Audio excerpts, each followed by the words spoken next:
खुदाई टीम ने घने जंगल के बीच में एक पाइप को भूमिगत होते देखा। यह काफी आश्चर्यजनक था, क्योंकि जिस स्थान पर वे खड़े थे वह एक पुराना मृत ज्वालामुखी जो पूरी तरह से पेड़ पौधों और घास से ढका हुआ था। पाइप के अंदर देखने के लिए नाइट विजन कैमरा भेजने का निर्णय लिया गया। जब कैमरा अंदर गया, लगभग 30 मीटर नीचे जाने के बाद एक बहुत बड़ी सुरंग का दृश्य कैप्चर किया गया।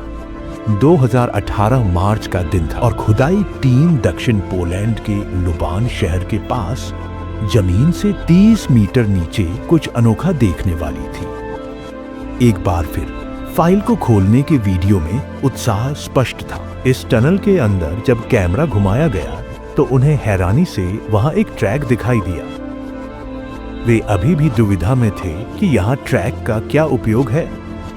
तभी दूर खड़ी एक खदान गाड़ी ने उनका ध्यान खींचा। जब स्थानीय अधिकारियों को इसके बारे में पता चला तो उन्होंने द्वितीय विश्व युद्ध के दौरान एक खदान की जांच शुरू की। जब हम सुरंग का नक्शा लेकर हमें पता चला कि यह सुरंग लगभग 80 साल पहले द्वितीय विश्व युद्ध के दौरान और पिछले कई वर्षों से बनाई गई थी। स्थानीय अधिकारी इस सुरंग की तलाश कर रहे थे। इस सुरंग के प्रवेश द्वार को भारी पत्थर रखकर बंद कर दिया गया था, जिसके बाद सालों तक मिट्टी और घास ने इसके प्रवेश द्वार के निशान मिटा दिए हैं।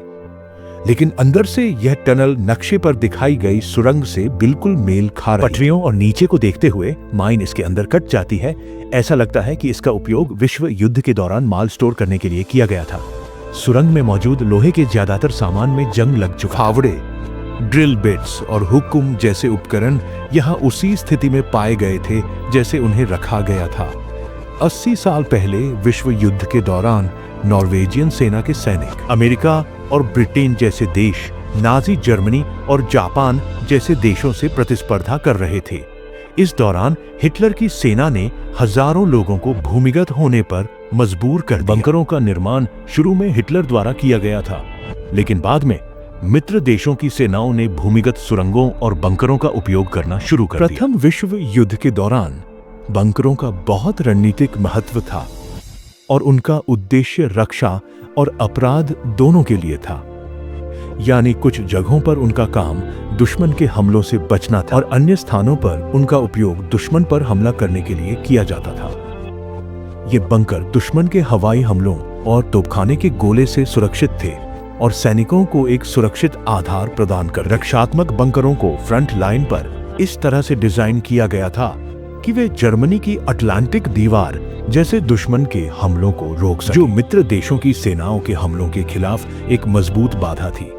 इसके अलावा कुछ बंकरों का उपयोग योजना बनाने के लिए किया गया था, जहां से कमांडर गुप्त रूप से अपने संचालन का प्रबंधन करते थे। दूसरे विश्व युद्ध में इतने अंडरग्राउंड बंकर और वॉर रूम बनाए गए थे कि आज उन्हें गिनना संभव नहीं है, क्योंकि उनमें से हजारों अभी भी जमीन के नीचे कहीं दफन है। कहा जाता है कि द्वितीय विश्व युद्ध में मित्र देशों की शक्तियों और धुरी शक्तियों ने भूमिगत बंकरों पर इतना खर्च किया कि पूरी दुनिया में लोहे और सीमेंट की कमी हो गई। एक अनुमान के अनुसार इन सभी बंकरों के निर्माण की लागत आज के लगभग $500 बिलियन से $1 ट्रिलियन थी। समझें कि अफगानिस्तान में अमेरिका के 20 साल के युद्ध में प्रतिदिन $0 खर्च। बंकर बनाने में रोजाना $460 मिलियन का खर्च आता है। यह वह लागत है जो केवल निर्माण में खर्च की गई। प्रथम विश्व युद्ध में जनशक्ति, रसद और गोला बारूद की लागत का अनुमान लगाना भी मुश्किल है। आइए इतिहास की कड़वी यादों में जाएं और कुछ बंकरों के बारे में जानें। अटलांटिक दीवार एक बहुत बड़ी तटीय दीवार है। प्रथम विश्व युद्ध के दौरान यह नॉर्वे द्वारा निर्मित एक रक्षा प्रणाली थी। यह यूरोप के समुद्र तट पर 1400 मील या 34,800 ग्राहकों में फैली हुई। इसका उद्देश्य समुद्र से मित्र देशों की सेनाओं के हमलों से बचना था। 1940 और 1000 के बीच निर्मित इस प्रणाली में उस समय हजारों बंकर, गोला बारूद डिपो और किले शामिल थे। हिटलर ने फ्रांस के कई इलाकों पर भी कब्जा कर लिया। अटलांटिक दीवार का एक हिस्सा नॉर्मन में भी फैला हुआ था। उत्तरी फ्रांस का एक क्षेत्र जहां लोगो सूरमा नामक एक तोपखाने की बैटरी स्थापित की गई। इन बंकरों को भारी बमों का सामना करने और हमलों के दौरान रक्षात्मक आग देने के लिए डिजाइन किया गया था। अगर नॉर्वे की बात करें तो इसके निचले हिस्से का इस्तेमाल मित्र देशों की सेनाओं को उत्तरी अटलांटिक महासागर से आने से रोकने के लिए किया जा सकता था। इसीलिए हिटलर ने अटलांटिक वॉल के कुछ हिस्सों को यहां भी दफनाया था। यहां नौसैनिक मार्गों की सुरक्षा के लिए ईसाई रेत जैसे किलों का इस्तेमाल किया जाता था। इसके अलावा नीदरलैंड भी उस समय नॉर्वे के नियंत्रण में था और उत्तरी अटलांटिक के तट पर सेफ ओनियन नाम के हजारों बंकर बनाए गए थे। जर्मनी की यह पूरी अटलांटिक दीवार, जिसमें भूमिगत बंकर, डिपो, सुरंगें, तोपखाने की बैटरी और किले शामिल थे, फ्रिट्ज टॉड नामक एक जर्मन इंजीनियर की कंपनी द्वारा बनाया गया। इन सभी संरचनाओं को जबरन 26,000 श्रमिकों द्वारा बनाया गया था, जिनमें से अधिकांश केवल 2 से 4 वर्षों में कैदी। आज भी अटलांटिक दीवार के कुछ हिस्से ऐतिहासिक स्मारकों के रूप में मौजूद हैं, जो प्रथम विश्व युद्ध की इंजीनियरिंग और हिटलर द्वारा अटलांटिक दीवार के निर्माण के समय उस पर किए गए खर्च का एक विचार देते हैं। मित्र देशों की शक्तियों को इस बात का अंदाजा नहीं था कि भविष्य में उन्हें कितनी कठिनाई का सामना करना पड़ेगा। फिर 1942 में एक ऐसी घटना घटी जिसने अमेरिका और ब्रिटेन को एहसास दिलाया कि यह कितना मुश्किल था। आंखें खोलने वाली कनाडाई सेना, जो मित्र देशों की शक्तियों का हिस्सा थी, ने फ्रांस में डेब्स के क्षेत्र पर हमले की योजना बनाई, जिसे आज डीएफ रेड के रूप में याद किया जाता है। इस हमले का मकसद हिटलर द्वारा बनाई गई अटलांटिक वॉल को समझना था और यह समझना था कि यह कैसे काम कर सकती है।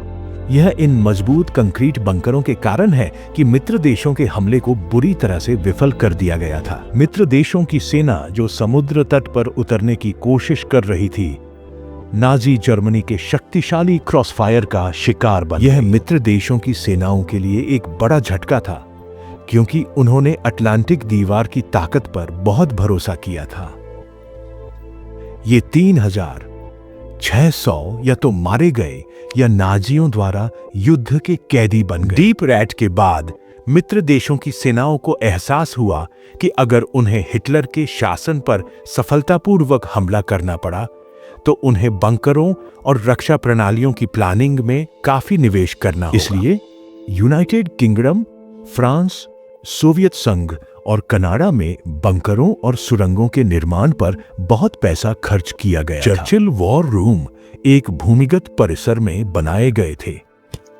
यह प्रथम विश्व युद्ध के दौरान ब्रिटिश प्रधानमंत्री विंस्टन चर्चिल का मुख्यालय था। इस परिसर को डिजाइन किया गया था ताकि नॉर्वे को जर्मन हवाई हमलों से बचाया जा सके। नए भूमिगत बंकर और फ्रांस की मैजिनॉट लाइन में सुरंगों का निर्माण किया गया। फ्रांस को भरोसा था कि यह प्रणाली उनकी रक्षा करेगी, लेकिन द्वितीय विश्व युद्ध में जर्मनी ने मैजिनॉट लाइन का उपयोग करके बेल्जियम के माध्यम से फ्रांस पर कब्जा कर। दुनिया के दूसरे कोने में दूसरे विश्व युद्ध में हिटलर का साथ दे रहे जापान ने भी सैकड़ों अंडरग्राउंड बंकर खोद दिए। एक पूरे नेटवर्क के तहत बनाया गया आईओ सीमा, जिसमें छिपे हुए तोपखाने की स्थिति, भंडारण कक्ष और रहने वाले क्वार्टर शामिल थे। इन सुरंगों का उपयोग मित्र देशों की सेनाओं के हमले के दौरान आश्चर्यजनक हमलों के लिए किया गया था। ओनवा के बंकर और सुरंगें बड़े पैमाने पर थीं और अधिक जटिल थे, जहां हजारों जापानी सैनिक रक्षा और प्रतिरोध के लिए स्थिति में होंगे। इस रक्षात्मक प्रणाली का उपयोग मित्र देशों के आक्रमणों को रोकने और अधिक से अधिक लोगों को मारने के लिए किया गया था।